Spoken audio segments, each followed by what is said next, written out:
মিলিক সরকার আমলে শিক্ষকতা মানে একবার মেরুদণ্ড ভাঙিয়ে দিয়েছে। পুলিশের কাজ হইলো গুম করা না, পুলিশের কাজ হইলো জনগণের নিরাপত্তা দেওয়া। বিগত সরকারের আমলে হাসিনা সরকার পেশিস সরকারে পুরা শিক্ষা ব্যবস্থাটা একেবারেই ধ্বংস করে দিচ্ছে।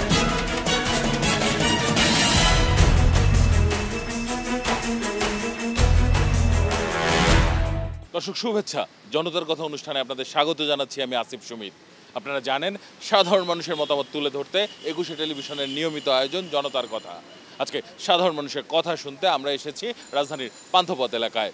আমাদের প্রত্যাশা দেশে শক্তিশালী গণতন্ত্র, আমরা চাই সরকারকে সহায়তা করতে। দর্শক, সাধারণ মানুষের কাছে যাবার আগে একটি বিষয় উল্লেখ করতে চাই।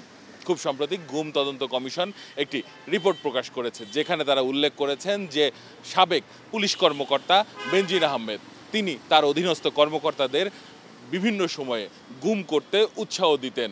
মূলত একজন সরকারি কর্মকর্তার এ কেমন আচরণ, এ বিষয়ে সাধারণ মানুষের কাছে জানতে চাই।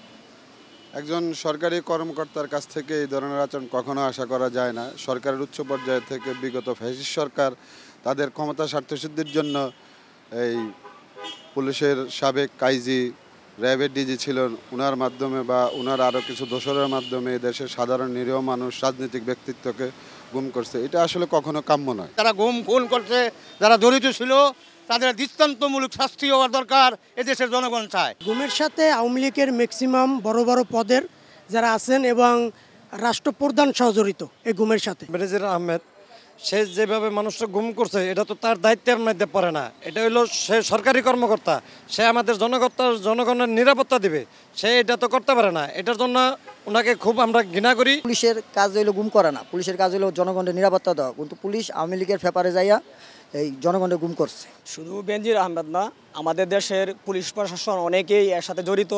সকলেরই বিচার হওয়া উচিত এবং পরবর্তীতে পুলিশ প্রশাসনে যারা আসবে তারা যেন নিরপেক্ষ আচরণ করে, জনগণের রাষ্ট্রের সুবিধার্থে কাজ করে, জনগণের কাজ করে। কারণ তাদের বেতন, তাদের সুযোগ সুবিধা সব জনগণের টাকায় হয়। যারা এটার সাথে জড়িত ছিল তাদের যেন দৃষ্টান্তমূলক শাস্তি হয়। টাকা পয়সা কায়া গুম খুন করছে যে নেতা ফেতারা লইয়ারা, এর যে বিচারটা আমরা গুরুত্বপূর্ণ আমরা দেখতে চাই।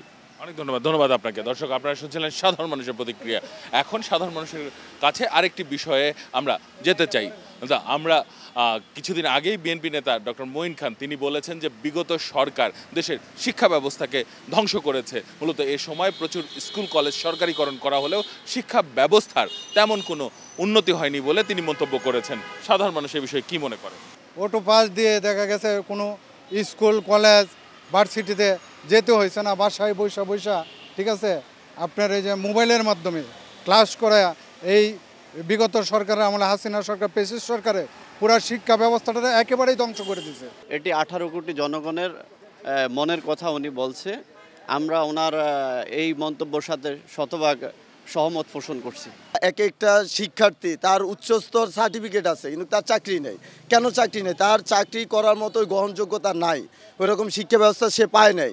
যার কারণে দেশে বেকারত্ব, মাদক, সন্ত্রাসী বিভিন্ন কাজে অনেক ভালো ভালো স্টুডেন্টরা লিপ্ত হয়েছে। একটা নির্বাচিত সরকারের অধীনে যদি মানে দেশটা পরিচালিত হয় বা কোনোভাবে যদি হতে পারে, তাহলে হয়তো বা শিক্ষা ব্যবস্থাটা ভালো একটা উন্নতি সাধন হইতে পারে। বিগত সরকারের আমলে যে দেশ চালাইছে তারা শিক্ষা ব্যবস্থাকে এমনভাবে ধ্বংস করেছে একবারে যেটা আর বলার বাহিরে। আওয়ামী লীগ সরকার আমলে শিক্ষকতা মানে একবার মেরুদণ্ড ভাঙিয়ে দিয়েছে। হ্যাঁ, বর্তমান অবস্থা খারাপ। আগামী যে সরকার আসবে আশা করি আল্লাহর মতে ওই সরকার ভালোই করবে। সার্টিফিকেটের জন্য ভরসা করলে হবে না, অরিজিনাল মেধা যেটা সেটা তাকে দিতে হবে এবং সেটার জন্য অবশ্যই শিক্ষামন্ত্রী বা ভালো শিক্ষক এবং ভালো শিক্ষা তো দরকার। এবং শিক্ষা পর্যায়ে রাজনীতিটা না করা আমার জন্য উত্তম মনে করি।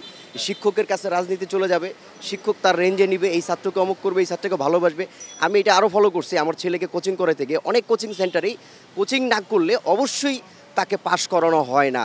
এই জিনিসগুলো অবশ্যই যে কোনো সরকারকে 100% কেয়ারফুল রাখতে হবে। এদেশের শিক্ষা প্রতিষ্ঠানকে সচল রাখতে হবে। এদেশের শিক্ষা প্রতিষ্ঠানকে আমরা অবহেলা করব না, আমরা গুরুত্ব সহকারে এটা আমরা দেখব। বিগত সরকারের আমলে অবশ্যই শিক্ষা ব্যবস্থা নষ্ট হয়ে গেছে, শিক্ষা ব্যবস্থার মান উন্নয়ন একেবারেই নষ্ট, ধ্বংস করে ফেলছে।